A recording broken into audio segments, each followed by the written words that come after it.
All right, welcome to the lesson. Today we're going to be working on some techniques I'm calling beyond hatching. Traditionally, in a lot of my ink work and in a lot of my instructional videos, I talk about hatching techniques.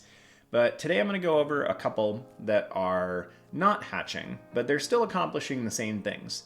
The idea here is simply that the more you vary your techniques, the more you're going to hone in on something that does exactly what you need in the particular situation for showing three-dimensionality and shading.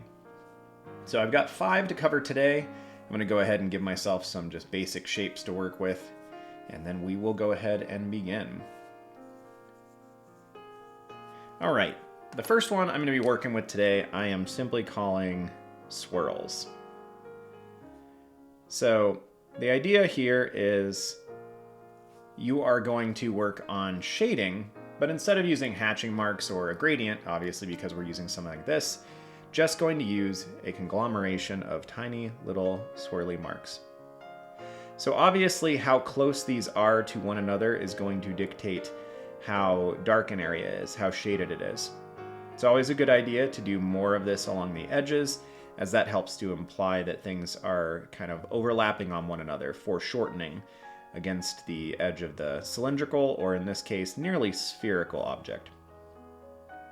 This is going to imply quite a different texture than hatching would. So I would encourage you to, if you don't already have a sketchbook or a piece of paper handy, I would encourage you to grab one and start working through on this. And as we get started, if you have any interesting alternatives that you've used in your drawing to hatching and normal kind of ink techniques, share them below. I would love to hear about it. So as I go further down this object, I'm obviously going to increase how close these little swirls are to one another. They're going to start layering on top of each other in the same way that cross-hatching would function.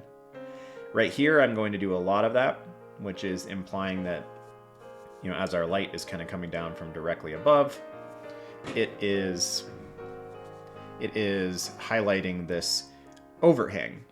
Right here, the area above that would have light hitting it. We're going to keep going around these edges, really just implying the texture. You might note too on this one, I did not go around the exterior of the object and actually outline it with my pen. That's because this texture, kind of by its nature, is going to imply a particular surface to our object. And that object is obviously a little bit bumpy, a little bit textured. And so if I were to go and create a perfect outline on this object, it is going to betray a little bit of the interesting, unique qualities that come with this particular texture. You can see now it's starting to kind of come together. We're getting the idea that this is a three-dimensional object. Things are darker along the sides. We've got areas here where it's much, much, much darker. This little overlap kind of blending down in. The nice part about this is that it will do a lot of the work for you. So there are things that are happening here that I didn't intend, like this lighter part kind of going in there. That might be, you know, light reflecting up in there. It might be that this is just subtly raised. You know, this area right here along the side might imply that we're getting some bounce light from back behind. So there's some kind of nice things that are happening just because there's a lot of texture that is not necessarily thoughtfully put down. Some happy accidents. All right, that is the first of our beyond hatching techniques. For our second, we're going to use one that my students always got really excited about, but then immediately realized how much time it was going to take. And this is stippling, or if you want to use a simpler term, it's just dots. We're going to switch our light source up coming from over here. On this one, we are actually going to give ourselves the exterior of the object and pray this doesn't take eons, because this technique often takes a very long time. Now, I'm not going to make all my dots exactly the same size. You could, there's no problem in doing that. I am actually going to kind of vary how dark they are, how big they are, those kind of things. Not how dark they are, but how big they are. This is also a technique that would not be in a bad spot if you used pens of different sizes. That will actually make your life a lot easier here. But for simplicity and consistency, I am just using my standard 0.1 micron, which is 0.25 millimeters, and it's what I'm using for all of these videos. I do own a lot of different pens, but I feel like when I'm doing content like this, it's always good to just keep things as consistent as possible. So I try to always use the same one, and if I don't, I try to make sure that I mention it somewhere. So this will obviously take a long time to build up, but you can see already you get a very different, almost pitted texture. With stippling in general, I like to use it primarily in conjunction with other techniques because it takes so much time to use on its own, but I feel like its strength in general is a modeled texture that it applies to things. So I will often go back over a finished drawing and put some stippling in areas that are white.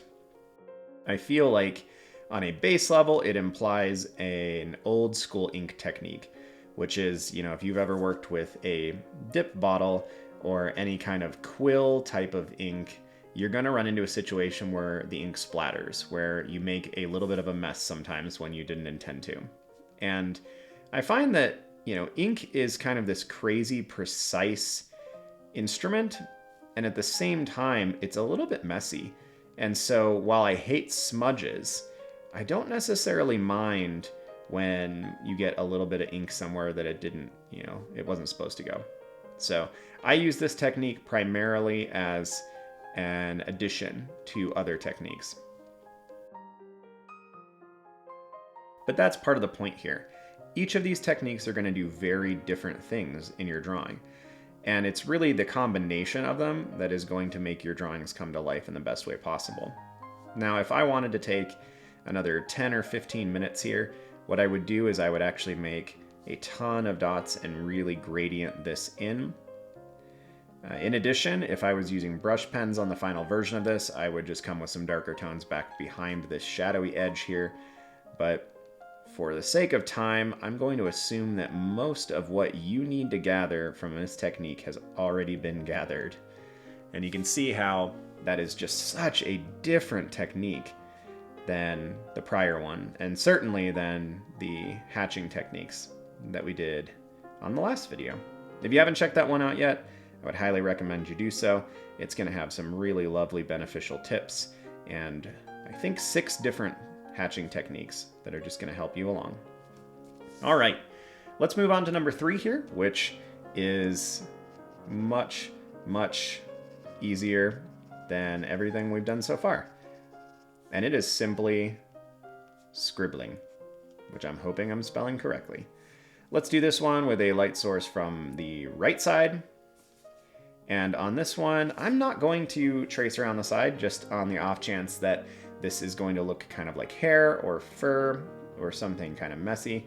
So the idea here is we are not really caring about what direction our lines are going. We're not caring about whether they're straight or curved. We're only caring about the intensity of the overlapping lines and therefore the shadows that they're going to make. A good technique for doing this, because it can be a little bit confusing, would be to actually take your pencil and draw out where the shadow shapes are going to be. You can even label them because it's really easy to erase later on.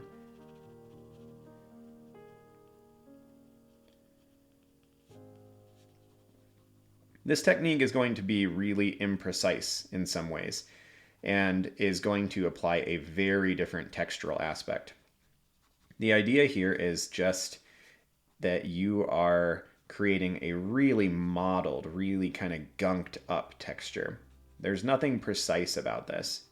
So think about areas in your drawings where this might be a good strategy. Maybe you've got an area where things are broken down or decayed, moss has grown over something, the under, textures of a forest, something like that might be a good place to implement some of this. But the idea is just you are shading, but you're using the random overlapping marks to create that shading rather than actually trying to make a precise gradient like you would with a pencil. This technique is probably not going to be for everybody. It's messy. And it's actually, unfortunately, going to require a pretty good understanding of what's happening with the light, what's happening with the actual texture of your object. But it can be a really fun and even freeing technique for some people. So I would highly recommend you give it a try. But if it seems to not be working out or it seems to be a little stressful for you, I would try it on an object that you understand really thoroughly, like a sphere or a cylinder or something like that. But you can see it does give you a different result than the others, which a lot of the reason that we're covering all these techniques is that when you're working on large-scale ink drawings, it can be really beneficial to vary the strategies that you're using. All right, on this next one, we are going to use something very similar to the stippling, but instead of using the dots, we are just going to use circles. And we're going to see how that works. This is going to be a bit different. We'll use the same angle we did for stippling. And in this one, it is going to behoove us to have the exterior. All right, we'll start with just some on that side, and then we're going to layer them. This is going to have something in common with the swirls, but it's going to be a little bit different. Probably going to give us kind of a mottled texture, almost like you might get with coral or something like that. This technique is here more to just show that basically anything can be used as a texture. Anything can be used as a hatching technique to give you shading. It really doesn't matter. I mean, if you're not getting that through the dots, the scribbling, the swirls, then I would encourage you to spend a little bit more time with your ink. So I am trying as hard as I can to make these tiny little circles and not just let them devolve into the swirls from the first one. But it does require a slightly different movement in my wrist. This technique would probably not be a good idea to do over a massive drawing because that constant swirling motion is going to make your wrist cramp up, but it is going to give you a fairly different texture.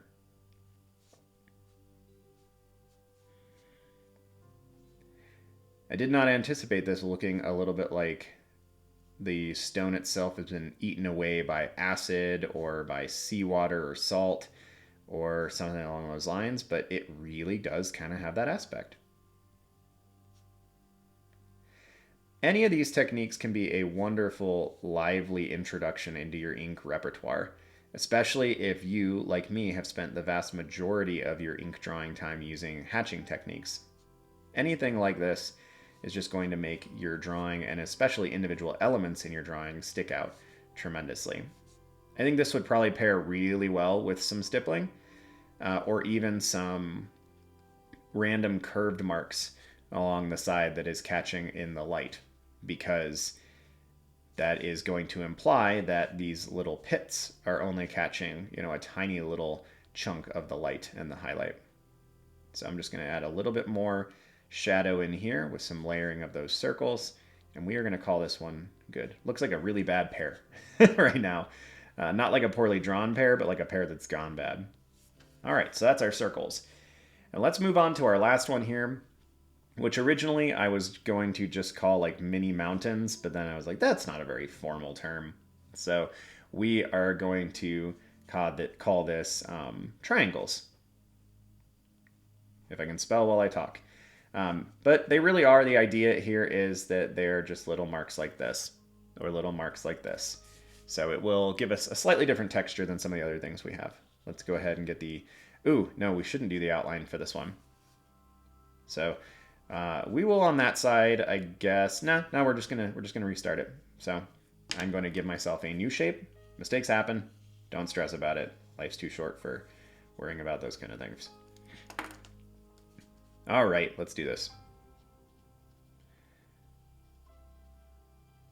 We are just going to make a bunch of these little fuzzy almost marks and hatches. This reminds me a lot of like Dr. Seuss textures. And again, these are going to be you're going to accomplish shading by making sure that there's more of them close to each other. That's how you're going to imply that things are getting shaded. So on this kind of columnar aspect here, we are going to, because it's coming in towards itself, I'm doing light from above, we are going to make this area fairly dark, and it's going to brighten back out once we get to this area. So the reason that I restarted this one, the reason that I thought on this technique in particular it would be important, is because this texture itself, much like this one and a little bit like this one, is going to occur on the exterior of the object. And so if I didn't start over, we would have a totally smooth edge to something that really probably shouldn't have a totally smooth edge. It should have some of this spiky kind of furry texture to it. So you can see now this chunk has lots of whiter spaces, which are implying that this area is being hit by more light. On this area, we're going to continue to have those, kind of wider spaces. But on the opposite side, these are going to start getting a little bit closer together because this is sloping in. Also, we should be increasing the amount that this is happening on the edges a little bit, just like we have on the others, because it's kind of wrapping around that way. Let's go ahead, like we have on so many of these, and do a chunk here in the middle where there is an overhang of some kind. And so the texture is going to be layered on top of itself.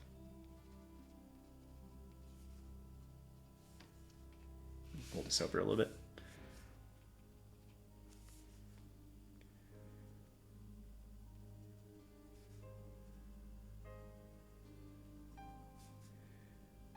All right, we're getting down to the end here, and I'm thinking about this texture in particular would actually splay out once it hit the bottom. So the angle of these is going to shift a little bit as we go around the object. And you actually would probably have a little highlight right there at the edge as that edge is catching the light. So while I'm going to shade these in quite a bit here, I am going to allow that little ring to be there. This is a very different technique than the others. And again, this is just to show how much can be done. The big thing is going to be about combining these together to find exactly what your drawing needs. Well, that's been 5 beyond hatching techniques. Different techniques that you can use to show texture, to show what the surface looks like in your ink drawings. In the future, I think we'll try to look at some of these coming together and seeing how that affects things, but we'll also start taking these into new subject areas. So if there's anything in particular that you want to see, if you want me to return to trees or to rocks and stones, let me know. Or if you have other topics that you'd like me to explore with this, that would be fun too. Or maybe you just want to see some ways to practice this. But anyway, whatever you would like to see next, let me know in the comments below. I really appreciate it. It lets me know where things are going and where things should be going. Well, as always, thank you for being here, and I hope this was helpful for you. And thank you to my patrons as well who are on the screen now. If you want to check out my Patreon, there's some exclusive video content there, as well as updates on what's happening in my life and stuff around the studio here as I continue to rebuild things. And also, it's just an opportunity to support me. So thank you to all of you. I really appreciate it. It helps, with a lot of things. Not excluding getting new pens sometimes. So have a good one, y'all. See you soon.